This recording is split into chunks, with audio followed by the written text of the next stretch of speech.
horumarinta adeegyada nolosha aasaasku ah sida biyaha, waxbarashada iyo caafimaadka waa mas'uuliyadaha dawladeed ee cid maareysay aysan jirin muddada burburka dawladeed ee dalku soo maray. Habacaasi jira ayaa saameyn ku yeeshay kumanaan carruur ah kuwaasoo helin fursadaha waxbarasho sidaasii nolosha kaga dhacay. kaalintaasi bannaan ee cid ku dhacday aan hore loo helin ayay markaan fahmayaan bulshada Soomaaliyeed ayagoo isku taagay diyaarinta xarumo wax lagu baro jiilka soo koraya iyo dadka waaweyn isla markaasna meesha ka saaraya jahliga oo ah kan sababta u ah dhibaatooyin badan oo bulshada ragaadiyay. dhaqaale kooban oo dadka deegaankan iska ururiyaan ayaa dhismahan oo ka kooban 2 qol oo bacweyne ah looga hirgeliyay deegaanka Barwaaqo oo qiyaastii 50 kiiloomitir dhanka bari kaga beegan degmada Cadaado ee gobolka Galgaduud. qorshaha lagu dhisay xarunta waxbarasho oo dhowr bilood ka hor ka bilowday deegaankan ayaa ah mid isku tashi bulsho ah ayadoo aysan jirin wax garab istaag ah oo ay heleen. waxaa si maalinle ah xaruntan wax lagu baray in ka badan 100 arday oo isku jira wiilal iyo gabdho kuwaasoo dhammaantood ka imaada miyiga deegaankan. ardaydan wax ku barata fasaladan ayaan haysan kuraas ay ku fariistaan waxayna wax ku bartaan salidan oo laga soo arooriyay dadka deegaankan.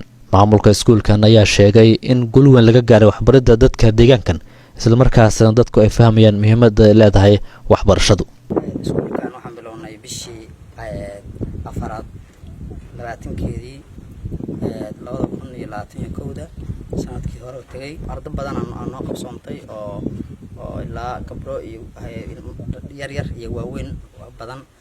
waxa kale oo noo qabsoomay iskuulka inuu noo helay guri ay isku leeyahay 2 qol arday kale ay banaanka naga joogaan oo dhigno wali daashashkii aan ku bilownay xilliga hore shaqada ku bilownay oo ilaa hadda ay noo joogaan shaqooyin badan ilaa haddana waa hore u socdaa. iskuulku waa horumarkiisu aad u sii ballaaranaya. maanta waxaan soo booqday gudoomiyaha waxbarashada degmada Cadaado mudane Sahal. dadkan waa dad deegaanka degan deegaankuna magaalada kale ma aha dadku waxay soo lugayaan cabaar soo lugayaan laakiin waa dad deegaanka ayaga dhan meesha iskuulkan dadka deegaanka waxay uga faa'iideystaan si xoog baaba socdaaba maalin aan dad ku soo dirsamay iskuulka lama arko. dadkii waxaan sameynay education wacyigelin sameynay dadkiina aad ay waxbarashada ula dhaceen waana soo wada dhaweeyeen.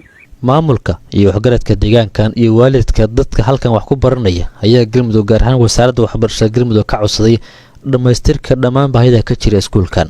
maanta laga bilaabo iyo hadda inta ka horreeyay waxaan rabnaa inay maaragtay guriga loo weydiiyo oo adduunka iskoolka laga bixiyo kalena loo baxsho in la dhiso caalamada wasaaradda loo siiyo wasaaradda waxbarashada yaan waxaan ka doonaynaa in macnaha maaragtay ay gacan noo fidiyaan nagu wixii aan qabanay inaan qabanay Ilaahay amray iyo wixii hadda maxaa tiraahdaa Ilaahay noo calfo rag maxaa tiraahdaa Ilaahay noo soo adeejiyay uu nagu maaragtay booriyay hadda ka hor maxaa tiraahdaa intaasaan macnaha ku gaaray.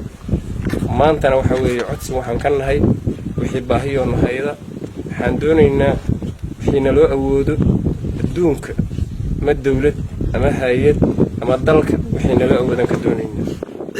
meel ay fariisatay helin waxaan babar karto sababtoo ah meel aad wax ka hadda buuga hadda meel ku xariisatay sabuurada meel aad wax ku xariisatay hadda xaysan waxbarashada waxa kala ah marka qolka koowaad oo aan rabnaa ilaaha ma hadda wixii aan wax ku baranay marka labaad waxaan rabnaa ardayga waxna barida macalinka marka saddexaad waxaan rabnaa ilaaha ma hadda wixii wax lagu baran lahaa. gudoomiyaha waxbarashada degmada Cadaado Xuseen Cali Sahal ayaa dadka deegaankan uga madcelshay isku tashiga ay ku hirgeliyeen xaruntan. waxa uu sheegay in sanadkan wasaaradda waxbarashada Galmudug ay hirgeli doonto dhismaha iskuulkan si ay wax ugu bartaan arday tiro badan iyo wax ka qabashada baahida ka jira deegaankan. waxaan rabaa inaan u mahadceliyo mujtamacii ka soo shaqeeyay deegaankan laga furo iskuul in laga furo runtii muddo 9 bilood dadka deegaanku ay iskuulkaas si iska u qabsan ay ku wateen. waa ku faraxsanahay deegaanka waxbarashadiisa si joogteeyay.